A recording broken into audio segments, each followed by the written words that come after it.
Educación, Jaime Saavedra, es un hombre más temperado, más ecuánime, sumamente respetado.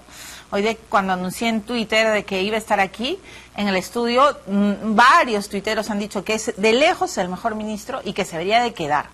Que pasado el gobierno de el señor Ollantumala, el señor economista Jaime Saavedra debería de quedarse en la cartera del Ministerio del Interior. Así que le vamos a dar la bienvenida, por supuesto. Y además, yo lo dije hace unas semanas públicamente que la ovación más grande que hubo en CADE fue, en efecto, para el señor Saavedra y para el presidente Moquegua, el señor Vizcarra. ¿Cómo está, ministro Saavedra? Bienvenido. Muchas gracias por la invitación. ¿Qué le parecen estas declaraciones de Nadine y del ministro Urresti sobre Martín Belaúnde Locio? Bueno, tiene que avanzar todo el proceso en términos de las capturas, el proceso judicial, avanzará al ritmo que se necesita, ¿no? Para en la PCM, Belaúnde Locio es un dolor de cabeza para los ministros, digamos, se discute todos los días los avances, si están cercándolos, si están cerca, la ministra Najara pide cuentas todos los días. Bueno, no, el Consejo de Ministros tiene una agenda, ¿no? Entonces, en algún momento se ha tratado este tema, en su momento, pero la agenda es grande y hay muchísimos temas que se están mirando. Claro, Belaúnde Locio no es la prioridad.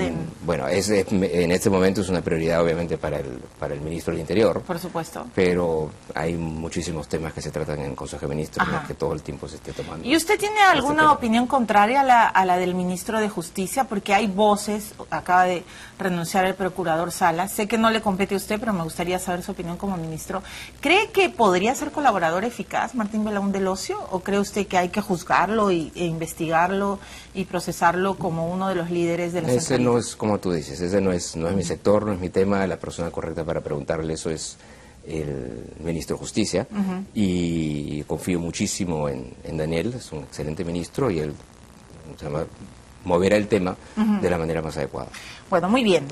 Entonces, hablemos de educación, que sí es su tema. Ese sí es mi tema. Ese sí es su tema. Usted está, digamos, creo que ha logrado, todos los peruanos sabemos que la educación es la única, la clave o la llave, digamos, para alcanzar el desarrollo. Y he estado leyendo sus últimas entrevistas, sus últimas declaraciones y creo que no me corresponde decir que usted tiene instalado el chip, porque es una de las personas que más sabe. Pero sí creo que está haciendo grandes esfuerzos para que todos los peruanos podamos entender de que se está encaminando el Ministerio de Educación hacia una reforma. Pero he leído muchos análisis, sobre todo del UNICEF y de otros organismos, que estudian el tema de la educación en el Perú. Y la gran preocupación, señor Saavedra, es en el ámbito rural, ¿no es cierto? Si bien en la urbe creo que se ha llegado a una escolaridad que culmina, no sucede lo mismo en la Amazonía y en la sierra. Y esa es mi primera pregunta, porque este gobierno ha prometido inclusión, y una de las grandes inclusiones será la pedagógica. ¿Cuál es su gran pendiente, digamos, hasta el 2016? ¿Qué es lo que usted nos promete en el terreno de la educación? Mira, hay muchísimos pendientes.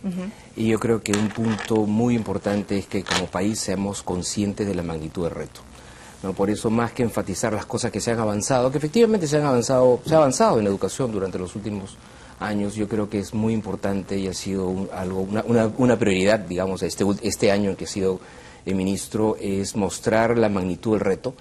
En un contexto en el cual a veces uno siente recorriendo el país, ¿no? Recorriendo ciudades en zonas rurales, escuelas en zonas rurales, en la selva mucho, en comunidades nativas, una vez uno siente qué pasó aquí, ¿no? Que nos olvidamos de esta parte del país. ¿En qué momento nos perdimos? ¿En qué momento dijimos, o sea, nos olvidamos de que la educación es extremadamente importante? Y uno lo ve desde escuelas aquí en zonas urbanas marginales, aquí a unos kilómetros en los cuales la infraestructura está muy deteriorada, pero al mismo tiempo uno lo ve en una comunidad nativa en la cual casi no hay infraestructura, casi no hay infraestructura educativa, ¿no? Entonces uno dice, ¿qué pasó? ¿En qué momento nos olvidamos, ¿no? de que efectivamente la educación es una prioridad, ¿no? Y yo creo que es muy importante ser conscientes de la magnitud del reto, ¿no? De la magnitud del reto que tenemos en términos de docentes, de la magnitud del reto de gestión, de la magnitud del reto de infraestructura que tenemos en educación. Yo creo que ese es un punto muy importante, ¿no? Ese entendimiento de que tenemos que invertir muchísimo más y muchísimo mejor en educación. Eso, digamos, yo creo que es la prioridad, Okay. ¿no? Es el paraguas, digamos, ¿no? De lo que uno puede pensar, ¿no? Ahora, la gran pregunta es, creo que somos conscientes de la deuda, como usted dice, ¿no? Sí. Que una vez que es explorada y evidenciada, sabemos que hay muchos niños que no terminan la secundaria, que la terminan mal, y de hecho hay grandes índices, sobre todo en los que hablan lenguas de origen amazónico, Sí. y esto lo he observado leyendo este informe último de UNICEF, donde, digamos, la escolaridad está desfasada, ¿no? En términos concretos. Y la gran pregunta es, ¿qué va a hacer usted para remediarlo? Porque tiene muy poco tiempo. El gobierno de Humala está entrando en su etapa final. El próximo año es un año electoral. Yo espero que de verdad no se preocupen mucho de las elecciones, sino más bien de cumplir los retos. Pero la gran pregunta es, ¿qué va a hacer usted, ministro Saavedra? Porque creo que ha llegado tarde. Pero déjame responder dos partes de la pregunta. Tú mencionaste el tema de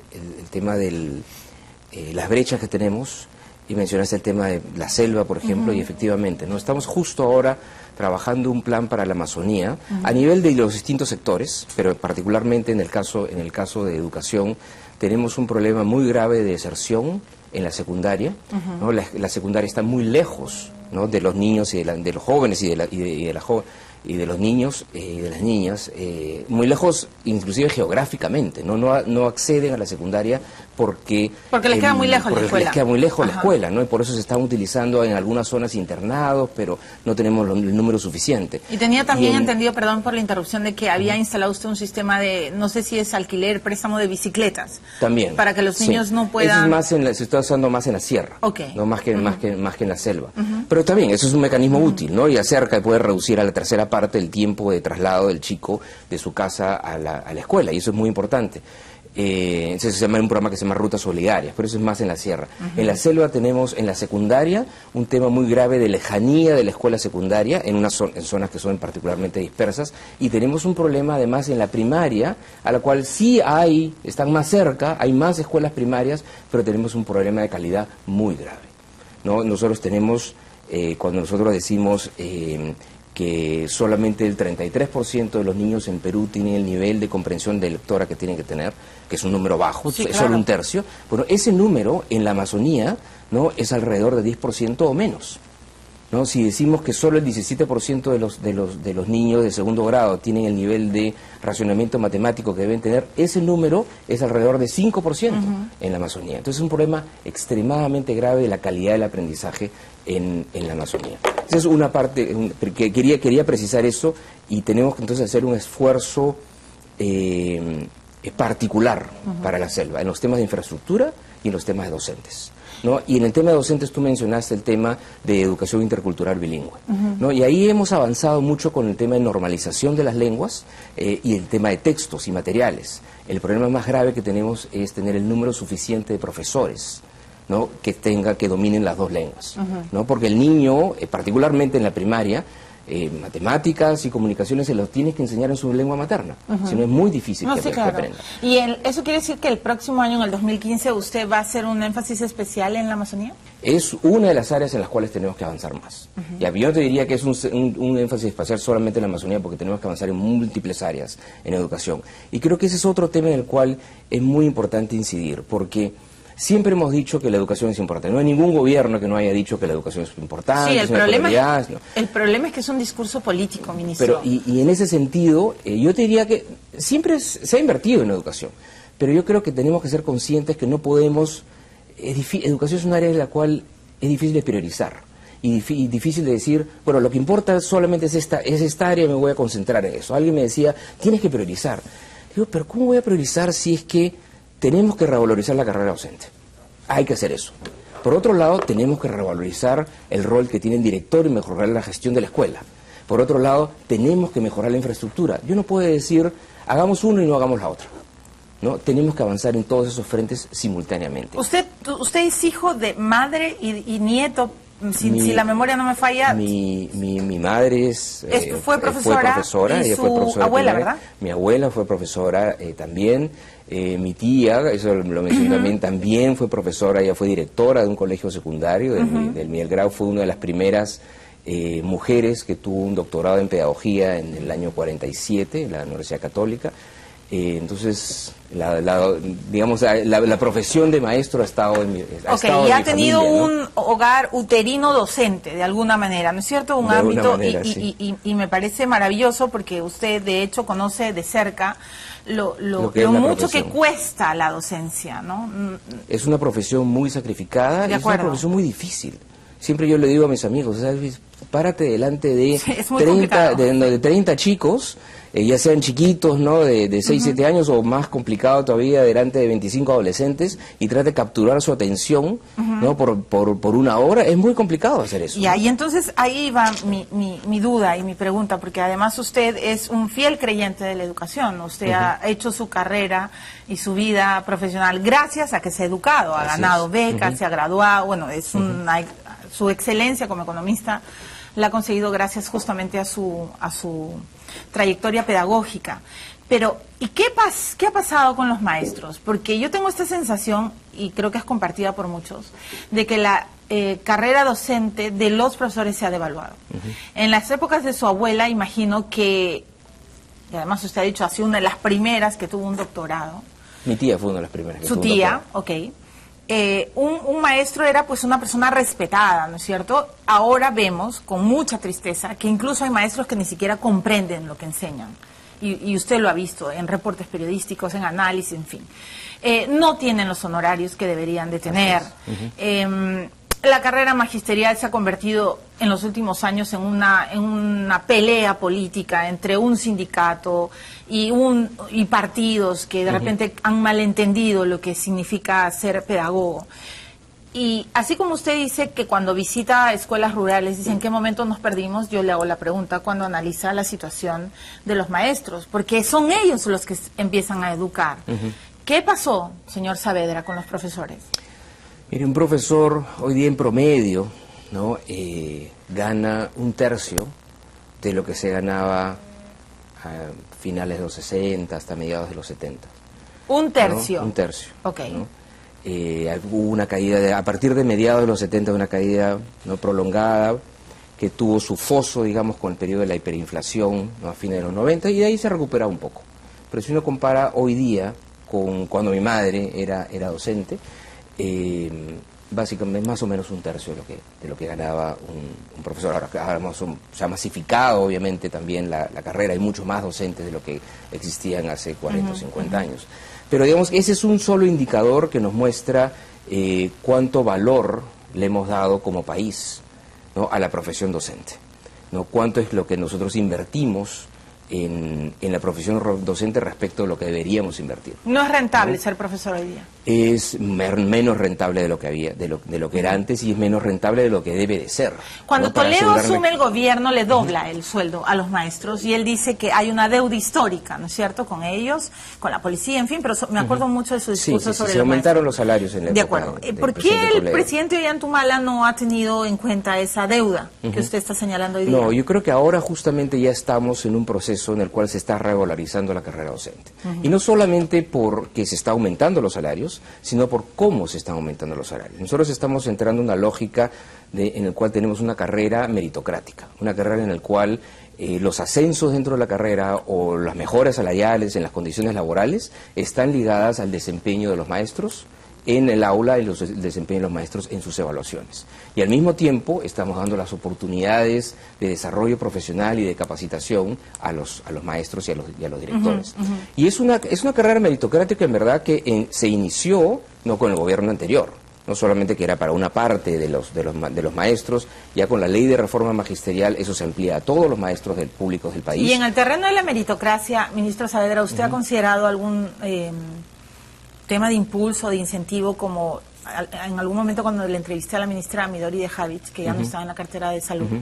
Ella decía que había esta necesidad de impulsar y de incentivar a los médicos, ¿no es cierto?, para ir a provincias, para ir a los centros más alejados, porque es ahí donde uno necesita mayores prácticas profesionales. Sí. ¿Pasa lo mismo con los maestros? Sí, pasa lo mismo con los maestros. Nosotros y además con los unidocentes de... También, los maestros que están en zonas de frontera, en zonas rurales, en escuelas intercultural bilingües, tienen un bono adicional, y justamente lo que estamos haciendo este año es asegurándonos que todos los profesores profesores contratados también reciban ese bono, ¿no? Porque hay una diferenciación entre los nombrados y los contratados. Todos los profesores que están en estas zonas o en ese tipo de escuelas van a recibir ese bono.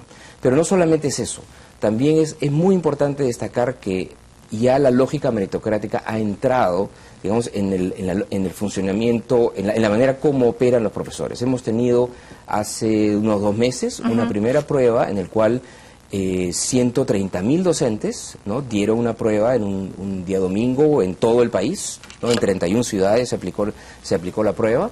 Y de esos 130.000 docentes, 25.000 ¿no?, han recibido un ascenso. Y como consecuencia de ese ascenso han recibido un incremento salarial que es en promedio 40%. Mayor en algunos casos, menor en otros casos, dependiendo cuántos niveles no pudieron ascender dependiendo del desempeño en esa prueba. Y ahora en el verano vamos a tener otra prueba similar en la cual esperamos que otros 25.000 docentes más o menos logren un ascenso a partir de esas evaluaciones y por lo tanto un incremento en sus salarios. Entonces es una lógica en la cual la mejora en las condiciones laborales de los profesores depende de su desempeño, ¿no? Y esta participación masiva en esta prueba es que nos muestra que esto ya está en el chip, como decías, como decías tú, ya está en el chip de los profesores. Okay. ¿No? Y yo creo que eso es muy importante. Tengo que ir a una pausa, ministro.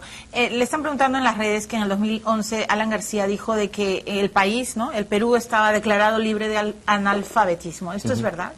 No, todavía lamentablemente hay analfabetismo funcional en el país y tenemos que... ¿En dónde sobre todo esa incidencia? Mire, está repartido en todo el país, pero es mucho mayor en zonas rurales que en zonas urbanas. ¿Qué entiende usted por analfabetismo funcional? No, o sea, no que simplemente es una persona que quizás puede haber estado 1 o 2 años en la escuela, pero hoy día no lee y no escribe. No lee. ¿No? Independientemente que haya estado en algún momento. Que haya seguido un curso, que haya seguido un curso, que haya estado simplemente hoy día. ¿Se calcula cuántos analfabetos funcionales tenemos en el Perú, No señor? tengo el número en millones, pero la cifra está cercana al 11-12%.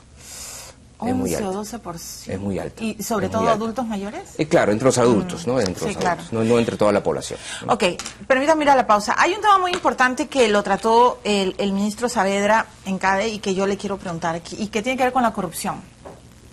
Porque evidentemente todos nos echamos la culpa, bueno, luego voy a hablar con el ex procurador Ronald Gamarra sobre todo lo que está pasando en la Procuraduría, pero claro, todos decimos que este país, que en el Perú, nuestro país, es un nido donde los corruptos están haciendo lo que les da la gana, y hay quienes dicen que uno de los grandes culpables es el Ministerio de Educación, porque ha dejado de incluir cursos de educación cívica donde se enseñan valores, donde se lucha, donde se le educa al niño y se le dice que está mal robar, que no se debe, que se tiene, incluso hay creo que un sistema de auditores juveniles.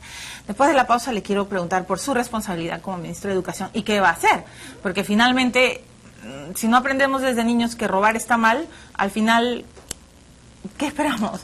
Después en el próximo gobierno, que roben mejor y que sepan taparlo mejor y que los chiquitos estén absolutamente acostumbrados. El ministro Saavedra nos va a contar qué va a hacer para luchar contra la corrupción. Ya venimos. Estamos conversando con el ministro Jaime Saavedra y le dejé la pregunta en la pausa sobre el tema de la corrupción, porque alguien nos tiene que salvar.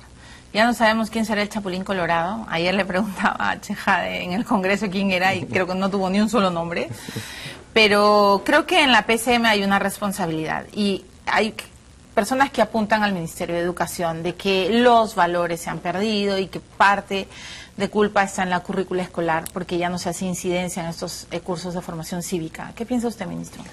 Mire, no creo que está en la currícula, sino está en cuánto énfasis ponemos en el colegio, en el aula, ¿no? en la formación en valores, ¿no? En valores en la ética, honradez, solidaridad, ¿no? Y también, ¿no?, en la perseverancia, en la excelencia, en enseñar a los chicos que tienen que el respeto a la ley, a la Constitución, honrar al país.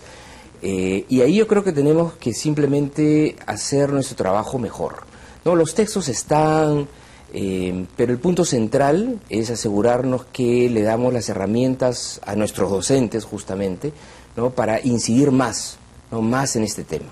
No se hace, pero yo creo que tenemos que hacer más. Y tenemos que trabajarlo además, no solamente con los docentes, sino trabajarlo con los padres de familia. ¿Usted cree que en la casa...? Es ambas cosas, exactamente. Ajá. Es ambas cosas. Es muy importante que en la escuela se dé el ejemplo, que en la escuela se estudien, se analicen los temas de formación ciudadana y cívica, pero tan importante como eso es asegurarnos que en el hogar, ¿no?, los chicos aprendan de sus padres el comportamiento correcto. Claro, porque ¿no? si el papá coimea, si el papá coimea a un policía y le da 5 soles a un policía y el niño ve eso, entonces, bueno, en el fondo dice, bueno, no está tan mal, ¿no? Entonces, es muy importante la combinación, la escuela y el hogar. Y al final, cosas, ¿no? a veces, ministro, se le echa o se le da mucha carga a la escuela y como que... Y se necesitan ambas cosas, en verdad. Por supuesto. Además, uno aprende primero en casa, ¿no? Sí, sí, sí. ¿Qué es lo que aprendió usted primero en casa? Bueno, muchas cosas aprendí en casa. El valor ¿no? principal que le enseñó su mamá, que por favor era docente. Mira, yo creo que entre mi papá y mi mamá, uno fue la solidaridad y el otro fue la excelencia. ¿Su papá qué profesión tenía? Es médico. Doctor. Mi papá era médico pediatra. Pediatra. Médico pediatra, y siempre en el consultorio de mi papá había gente yendo que no iba a parar la consulta, pero a mi papá le había prometido regalarle remedios, ¿no? Entonces ese era mi padre, ¿no? Entonces aprendí mucho de él por el ejemplo, ¿no? Y de mi madre la perseverancia y la excelencia también como valores, ¿no? Entonces, ¿Fue usted un niño muy buena autoexigente? Porque me han dicho todos que usted era demasiado estudioso. Normal. Chancón. Sí, no sé si chancón, pues sí era estudioso, pero normal. ¿Qué le ha dado la educación a usted, ministro Saavedra? Bueno, sí, yo tuve la suerte, ¿no?, de tener una muy buena educación. Mis padres invirtieron, ¿no?, en la educación mía y de mis hermanos. Después tuve la suerte de poder tener una beca para estudiar en el exterior. Entonces, en ese sentido, yo he sido privilegiado, ¿no? No solamente por la suerte de nacer en un hogar en el cual mis padres me dieron los valores correctos e invirtieron además en nuestra educación, sino además tuve la suerte de poder conseguir una beca. Bueno, usted aprovechó, digamos, la inversión de sus papás, estudió y luego pudo salir. Ahora pero... yo creo que eso lo estamos haciendo en el país, ¿no? Por ejemplo, esta inversión masiva que se está haciendo en becas es extremadamente importante, ¿no? Todas las ventanas de becas que tenemos, el programa Beca 18, las ventanas de Pronabeca que tenemos, y que le dan justamente la oportunidad, ¿no?, a jóvenes que no tienen suficientes recursos, ¿no?, de poder acceder a una educación de buena calidad, a una buena universidad en el Perú o en el extranjero. Es un mecanismo extremadamente poderoso de igualdad de oportunidades, ¿no?, de darle al chico talentoso las oportunidades que necesita. De acuerdo, y yo creo que, bueno, de alguna manera este gobierno sí ha logrado hacer una continuidad en uno de los proyectos que empezó en el gobierno pasado y que ha rendido éxito, que es el Colegio Mayor Presidente de la República. Sí. Tuve la oportunidad de entrevistar a Kelly Pérez, que es una de las niñas que ya está terminando el colegio, que ya ingresó a la Católica, ingresó a la Pacífico, bueno, va a postular a la Pacífico, y hay un estudio de la Universidad Católica que coloca al Colegio Mayor Presidente de la República como uno de los mejores, incluso comparándolos con escuelas privadas. Y entonces la pregunta es, ¿cómo hacemos para multiplicar colegios mayores en el Perú? Porque usted ahora dice que tuvo el privilegio de nacer en un hogar que sus padres con mucho esfuerzo, imagino, pudieron invertir en su educación. Pero en Twitter le están preguntando qué hacemos con los colegios privados, donde se paga y la educación no es tan buena o no está tan calificada, y donde incluso los profesores que pertenecen a esos colegios están muy mal pagados. ¿Qué hacemos para, no sé, multiplicar calidad y no cantidad? Mira, dos respuestas a tu pregunta. En primer lugar, lo que se refiere al colegio mayor, lo que nosotros estamos ahora es justamente viendo que, dado que es una experiencia que ha funcionado bien, convertir esa experiencia en una política, ¿no? Y la lógica ahora es tener una política de colegios de alto rendimiento, estamos llamando, y que eventualmente nos va a llevar a tener una escuela similar en cada región. Y el próximo año... ¿Cuándo va a empezar el próximo año se inicia en 13 regiones, en 12 regiones adicionales. ¿En 13 regiones adicionales? Sí. En 13 en total, sería una en Lima y 12 adicionales.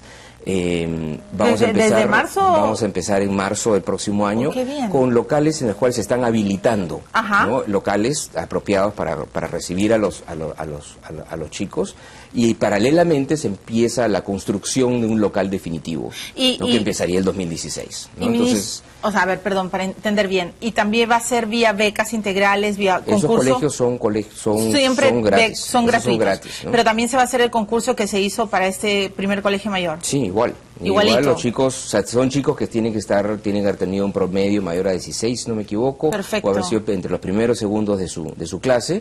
Y bueno, no todos van a entrar, ¿no? Postulan. Ya. No, es y entran maravilloso. mejor, Ahí ¿no? Pepito y yo estábamos en el colegio mayor, de todas maneras, nuestro ponderado. Cuando tú eras su ponderado profesor, le iba a decir.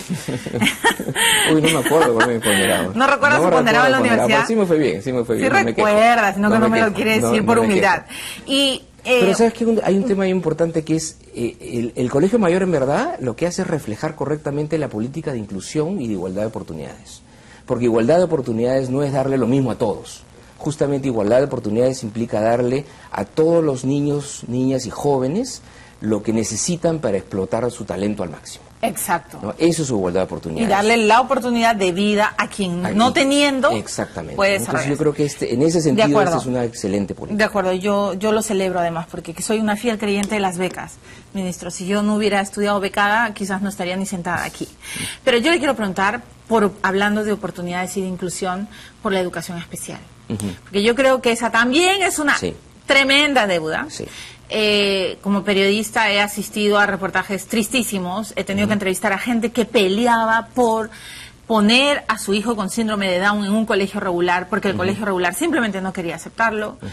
Ya no le cuento lo que pasa en el terreno del autismo, ¿no es cierto? En donde incluso se tienen que hacer campañas para reconocer esta condición en provincias. Y la incapacidad visual, ¿no? La sordera, en fin, usted sabe. Esa creo que es una terrible deuda que el Ministerio de Educación nunca ha querido visibilizar, sobre todo en provincias. ¿Cuál es su propuesta o en qué ha avanzado usted? Mire, ahí eso es, como tú dices, es una deuda inmensa que todavía tenemos. Y tenemos que reconocer que, o al revés, igualdad de oportunidades es darle oportunidades distintas dependiendo de las necesidades de los chicos, implica gastar distinto en los distintos chicos. Y en el caso, por ejemplo, de chicos con algún tipo de discapacidad, cualquiera que esa sea, tenemos que gastar muchísimo más por alumno en ellos. Y nos pueden costar 4, 5, 6 veces más que otros chicos. Pero ya hay alguna partida, ¿no? algún... Entonces sí, digamos... tenemos un presupuesto grande para eso, pero es un presupuesto que tiene que crecer. Porque en realidad nosotros, en el mejor de casos diríamos, nosotros le damos el servicio adecuado al 30% de los chicos que tienen una discapacidad, ¿no? De los chicos en el sector público. Un 30% de los chicos reciben el servicio adecuado, que puede ser en un centro especial o puede ser en una escuela regular, ¿no? Y en muchos casos, con discapacidades leves, lo correcto es que el chico esté en una escuela regular. Sí, claro. Pero eso implica que Pero eso implica que exista un profesor adecuado. Exactamente, que tenga un profesor cualquiera, pero que tenga la formación para poder lidiar con un reto complejo y distinto, y que además tenga el apoyo, ¿no? El apoyo ya de especialistas para poder hacer su trabajo bien. Entonces, ese esquema está, la legislación es la correcta, el reto que tenemos es de implementación y de inversión, ¿no? Y en ese sentido hemos avanzado, yo diría, 1/3 del camino, ¿no? Y nos falta 2/3 más, ¿no? Y otra vez, es otra de esas áreas en las cuales yo digo, tenemos que ser conscientes de la magnitud del reto que tenemos y de la magnitud de la inversión adicional que tenemos que hacer para poder ser justos y darle la oportunidad que merecen todos los niños, todas niñas y jóvenes. Ok. Tengo que terminar la entrevista, pero por favor que esta sea la primera de muchas, ministro Saavedra. Yo lo respeto mucho, de verdad. Y me alegra que por fin una persona seria esté en esta cartera. Ojalá se quede. Después del gobierno de Humala, ojalá usted pueda, no sé quién será el presidente, pero pueda permanecer. Me han hecho, cuando anuncié que usted iba a estar hoy día aquí en el programa, me han hecho una pregunta que me llamó mucho la atención. Y le transmito, soy el puente. Le están preguntando si a usted le interesa o no los Juegos Panamericanos que se van a organizar y que hemos ganado la sede, porque lo que me han contado es que usted no ha considerado ni en el presupuesto del 2015, ni en el 2016, ni por asomo a los Juegos, y que un Juego Panamericano de tanta importancia no se puede solucionar en el siguiente gobierno, sino que debería de empezar en este gobierno. ¿Qué ha pasado, ministro? Mire, tiene que empezar en este gobierno, porque si empezamos ahora tenemos más o menos 4 años, ¿no? Para preparar los Juegos. Y los Juegos Panamericanos es la gran oportunidad que tenemos, ¿no? Para mostrar que si queremos entrar a la OECD, efectivamente podemos preparar unos Juegos que son de primer mundo. Pero dice Es que la usted no gran está oportunidad que recibiendo al tenemos. comité organizador, que no, No, les no, está, no. que le están Nosotros tocando la estamos- puerta y nada. No, eso no es cierto. Nosotros tenemos que ahora justamente definir cuál es la estructura organizativa y tenemos realmente pocas semanas, diría Sí, yo, claro. para ya cerrar ese tema. Cómo es que vamos a organizarnos en términos del comité organizador mismo. Ya. La necesidad probablemente de generar un proyecto especial porque hay mucha inversión en infraestructura que se tiene que hacer, tanto para Lima, para la ciudad, digamos, como infraestructura deportiva. Pero ahí estamos hablando de cientos de millones de soles que se van a tener que gastar. Entonces, y esos cientos de millones de soles tenemos que pensarlos muy bien. Nuestro plan es que este año 2015 no se va a requerir tantos recursos. Este año 2015 lo que se tiene que preparar es un número grande de expedientes técnicos. ¿Ya? Y ya la inversión más grande va a tener que ser el año Bien. 2016, 17 y 18. Ok. ¿No? Pero esto es una oportunidad que tiene el país para Sí, dos claro. cosas. Por Uno, eso me llamó la atención de que dijeran que no le estaba dando es la una, atención. Es una oportunidad que tiene el país, en primer lugar, para relanzar al deporte. ¿No? Porque el deporte del Perú ha estado navegando, digamos, como la educación, navegando en un nivel Sí. de mediocridad que el cual tenemos que cambiar. Y tenemos que pasar en el deporte también a una lógica de excelencia.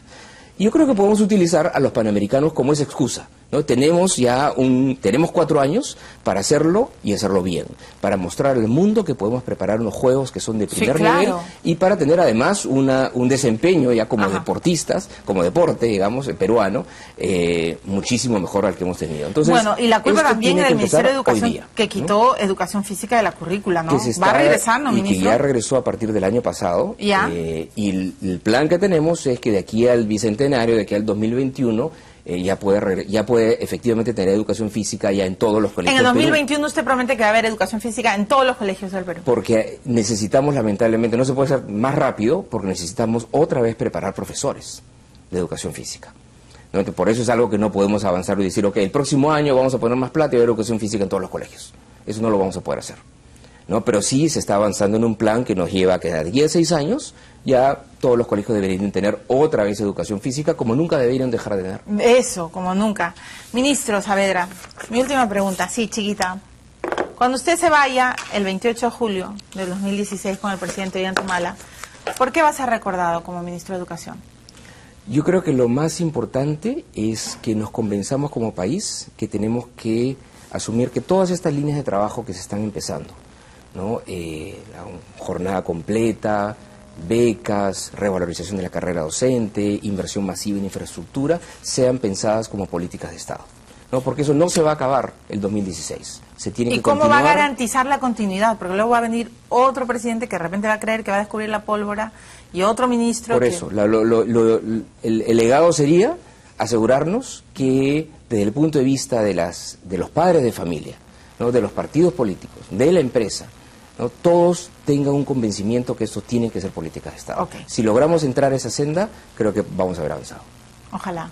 Amén, ministro Saavedra. Eso es lo que pedimos hace 1000 años. Muchas gracias. Gracias por la invitación. Y por favor, dé una clase después a los community managers en las redes de los ministerios. Cometen unos horrores ortográficos, horrores, no son errores. Ministro, felizmente en su cartera el community manager creo que ha seguido buenos cursos de ortografía. Me parece muy bien. Cuídese, ministro Saavedra. Lo espero pronto en el programa. Muchas gracias. Ha sido el señor Jaime Saavedra, ministro de Educación. Lo han escuchado y ojalá, de verdad, esperemos que en el próximo gobierno se entienda que la educación es una política de Estado y no experimentos electoreros cada 5 años, ¿no es cierto? Me voy a la pausa y regreso. Este es un gran tema. Ronald Gamarra, ¿saben a mí lo que me gusta de Ronald Gamarra? Que no se casa con nadie. Como buen ex procurador, decían, no, como él es caviar, no va a criticar a Ollanta y no va a criticar a su amigo Figalo. No, pues él le ha dicho, Figalo, tú no eres defensor de Martín Belaúnde del Ocio, tú eres defensor del Estado peruano. Así se habla, señor Ronald Gamarra, ex procurador, está hoy en el programa y va a decir todo lo concerniente a si puede o no ser colaborador eficaz el señor Belaúnde del Ocio. Ya regresamos.